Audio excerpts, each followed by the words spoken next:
Good evening, MacGillians. This is my second MacGilli app review. Today we are going to be having a look at an app made by Google. It's called Snapseed. So let's jump right in. Okay, so Snapseed is probably one of the most in-depth photo editors you can get in your pocket. It's available on iPad, iPhone and Android. So you can basically edit your photos on the fly, but in quite a lot of depth. So I guess the best thing for me to do here is to take a photo and then I'll edit that photo using the app. So let's jump right into the camera. And now we're going to edit that photo. So if we open up Snapseed, you can see at the top left we've got an open button, so we're just going to go on there and you can scroll through your photos. Here's that lovely photo of me, and it loads up the photo for you. You've got these three icons at the top, and the arrow with the box lets you undo, redo or revert, and you can look at edits as well. The eye gives you information on the photo, where it was taken, and the time and everything like that. Three dots gives you a bit of settings for the app. But we're going to jump straight into looks at the bottom left. It's a little bit like filters on Instagram. But what I think where this app really stands out is in the tools tab at the bottom in the middle. So this is what I do. I open up my photo and I go straight to tools, and you've got a grid of icons here. I'm just going to work through those quickly and show you what they do. So first we have tune image. So what you'll find with this one is you've got your basic editing tools on here. So at the top now you can see the word brightness with 0. And what I'm going to do is just put my finger on my nose and drag either to the right or the left, depending on if I want to increase the brightness or decrease the brightness. And I can go right up to 100 or right down to minus 100. And 0 obviously being the default. And you might wonder, well, if the basic tuning is just brightness, what else can I do? Well, all we do, we're sliding our finger from right to left here. If we slide our finger up and down, we get a menu pop up. So we're on brightness previously. I'm gonna take it up a little bit to about plus 14, and then I'm gonna just move my finger up in an upwards motion to select the next option, which would be contrast. So now we're on the contrast option. You can see the contrast word at the top with 0. Again, sliding left and right increases and decreases the contrast. I think that's a nice happy medium there. Moving on to the next one, we've got saturation. It's nice and orange and tangy or cold. I like it quite warm. Ambience is your greens and blues. So again, quite slow on that one. Highlights is going to increase nothing in the image apart from the bright spots. So you can see that light behind me there is really the only thing that's getting affected. If you look at my face pretty much stays the same, which is quite a nice feature. Because that light is quite bright, I'm going to obviously take that down a bit so it doesn't over brighten the rest of the photo. The next one's the opposite, so it's shadows. So any dark areas you see on the image, the only things that are going to be affected here. So if you look at my dressing gown, I'm decreasing the darkness of that and not much else. Increasing this increases only the dark parts of the photo. And then the last option is warmth. So the further right we go is the warmer the image looks. And then the further left we go, the colder the image looks. I like it at about 20. It's quite a nice temperature. And then all I'm going to do is click the tick button at the bottom right. You can use the magic wand or the adjustment tools as well, just to get a quick fix. If you want to use the magic wand, then that's fine, but it will only adjust it on whatever setting you're on. For now, I'm going to click the tick, go back into tools, and we'll move on to the next part, which is what I use, details, which is the upside down triangle you can see there. So if we select details, we've only got two options on details. And what the first one is structure. So again, we can move right and left.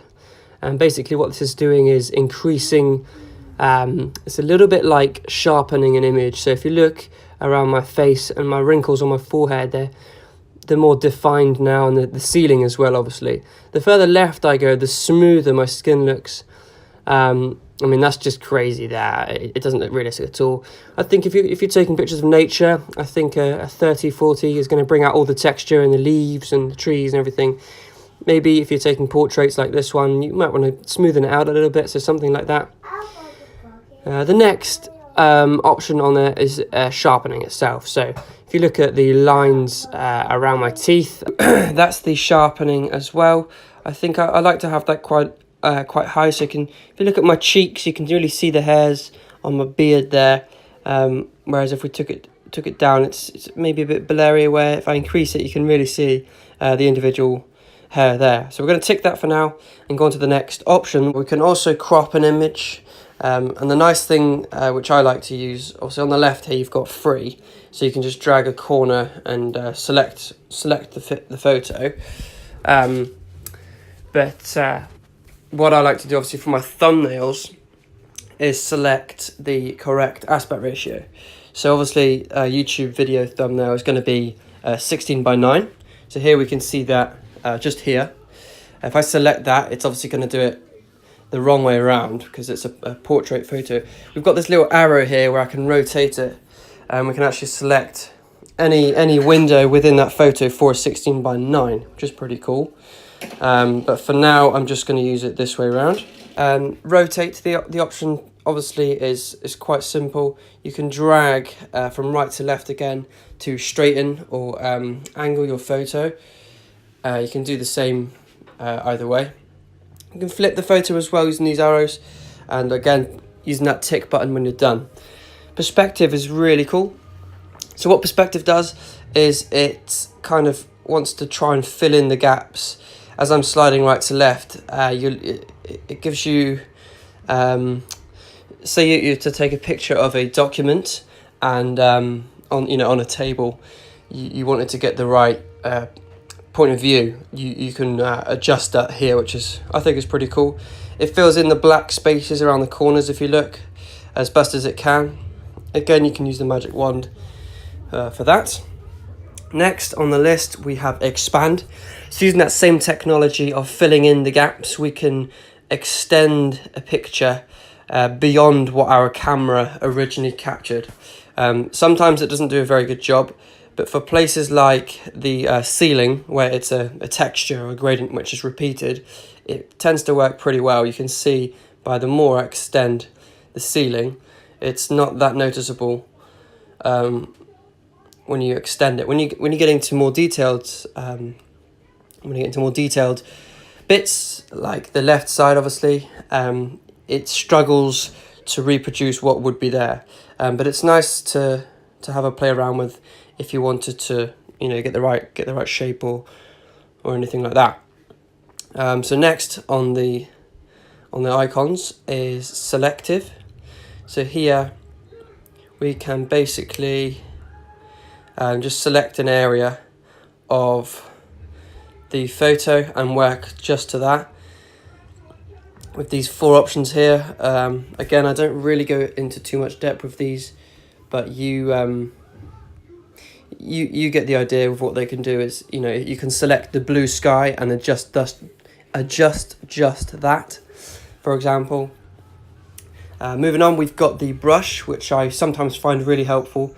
So you've got dodge and burn, exposure, temperature and saturation, and you've got a slider at the bottom from -10, -5, eraser, +5, +10. So if I was to draw on my picture now, I would be using the dodge and burn feature at +10 strength. A nice feature that I would use personally on this is the saturation, and then go right down to -10. You can basically black and white certain sections of the photo. So the background, for example, you can make black and white, and then the subject in the foreground can then be in full colour. And if you're around specific places like this, you can zoom right in and draw along the edges that you want to be black and white, and then work off of that. So that's a really nice feature that I do sometimes use in my thumbnails, you might have seen. Next on the list we have healing. So you can see there's not much options when you select healing. Basically what it is a fixer. So again, if I was to zoom in to something that I don't want to be there, like a spot or a zit on my nose, you can see here right in the middle, all I'm going to do is just draw a little circle around it and it disappears. So again, using that tool here, you can just make little imperfections gone, and it's quite strange when you have a play around on larger sections of the face or whatever you're trying to correct. But you get the idea. I can make my nostrils disappear, or lines are also a good one. So you see this crease here, I can just draw along it, and it does its very best to delete it, which I think is pretty cool. So that's that. Next up we have HDRscape. This is kind of crazy. The way I look at it is it's pretty strong. So at the bottom you've got 4 options: nature, people, fine, and strong. Looking through them, you can decide the strength of the filter, the brightness as well, and saturation, if you wanted to have a play around with those. Some of them are a bit too much for me, especially on portraits, but you get the idea. Glamour glow, obviously is going to brighten up your skin. It's very difficult to see. Let me just go back a couple so you get the idea. Glamour glow is going to give the effect of a glamour photo. So it's warm and soft, I suppose, is what I'm looking to say. Next we have tonal contrast. High tones, you can decide high, low, or mid. You can protect the highlights or the shadows, which is pretty cool. Drama, this is a nice filter, so you can scroll along and see you've got dark filters, bright filters. Again, you can decide the strength and saturation. Vintage is a nice filter, you can see at the bottom. Again, this is a lot like Instagram, where you can actually decide the brightness and everything as well. It's completely up to you what you'd like to use to play around with. A couple more things to look at on the tools section. You can add your own text, which actually comes pre-installed with some pretty nice fonts, and you just double tap to add some text. And you can move it, resize it, or position it wherever you'd like. You can also change the color of that text, which is quite handy. In some situations, and then you can play around with the style that you'd like, which is quite nice. What else do I use on here? You can decide on which section you do not want blurred, and then you can decide on the strength of the blur if you look around the outside on bits like that. Lots of different options for black and white. They've got a noir filter, depending on what strength of darknesses, shadows, and brightnesses you're looking into having. So that's a quick look at the app. What you can do after you've got your finished piece here is you can export, which is basically a save. A lot of photo apps tend to save your edits as new images. A nice thing that Snapseed does is if you were to select save here, it would basically ask you if you want to update the original photo. So it overwrites the original. So I'm going to click modify, and then in my photos we don't have the original. It's just one photo now, the edited one, which I think is pretty cool. But that's it for the Snapseed app. I really enjoy it, and here's some examples of what I'm able to create on here. Really nice. A couple of photos here to show you. Really good app, and I'm going to rate this app a solid 7 out of 8.3. So very good app, Google, well done. That's it for MacGilli app reviews today. Join in next week for our next app, which is going to be photo and video related again. But for the written review of my Snapseed app review, please check my website. It's www.macgillivlog.blogspot.co.uk. All links will be in description. Thanks very much for watching.